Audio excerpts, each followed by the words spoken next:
So many of you know that 15 years ago, my father died under mysterious circumstances.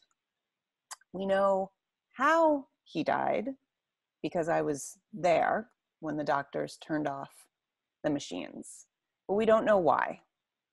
All we do know is 12 weeks before we had to turn off the machines, his brain stopped working or started working very, very differently. And at 62, after a series of unexplained falls, he was suffering from multiple traumatic brain injuries. And at his power of attorney and healthcare proxy, it was my call to turn off the machines. About 18 months later, a college friend called. There had been an accident, and her brother, who was in his 20s, had suffered a traumatic brain injury. And she wanted to know everything I knew about hospitals and seizures. And I told her what I could. And strangely, coincidentally, 2 months later, I moved to Los Angeles where her brother was hospitalized.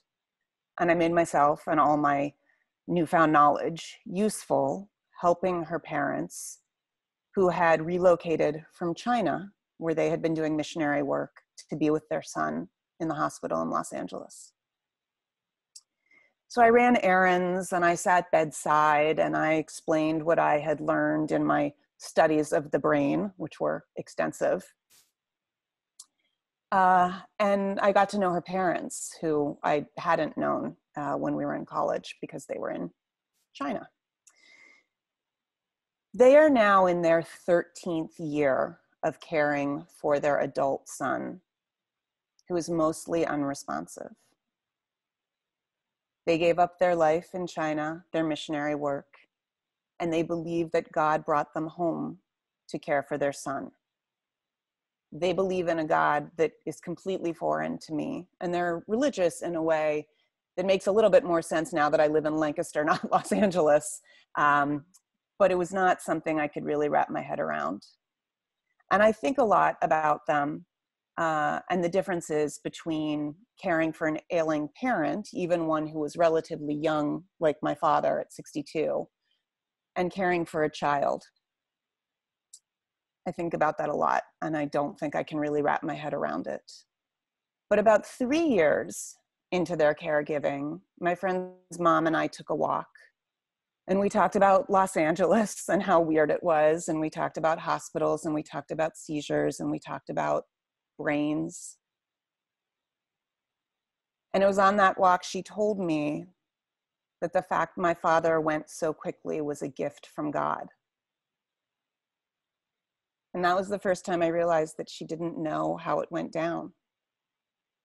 She didn't know that we faced the same exact choice and just chose differently. And I assure you, there were many gifts surrounding my father's passing. There were my friends who came to pack my suitcase for me because I couldn't really wrap my head packing a suitcase for my father's funeral when he was still alive.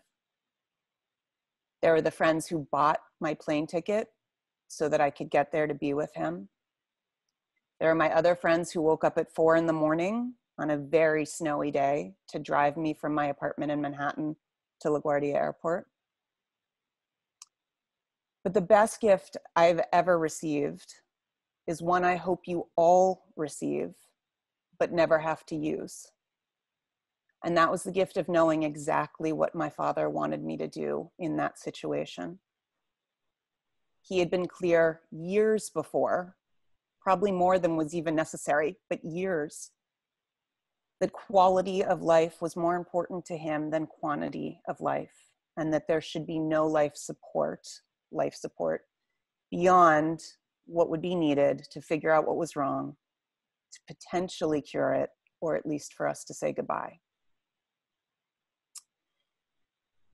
And that's when I gave the best gift that I will ever give, one that I hope you never have to give. And that was the gift of ending my father's suffering exactly how he would have wanted it ended. And my brother was there to remind me that I wasn't making a decision. I wasn't being radical. I was simply following my Father's wishes. And in the times we live in right now, I really hope you never have to give that gift, but I hope you know what to do if you're ever faced with that choice. Thank you.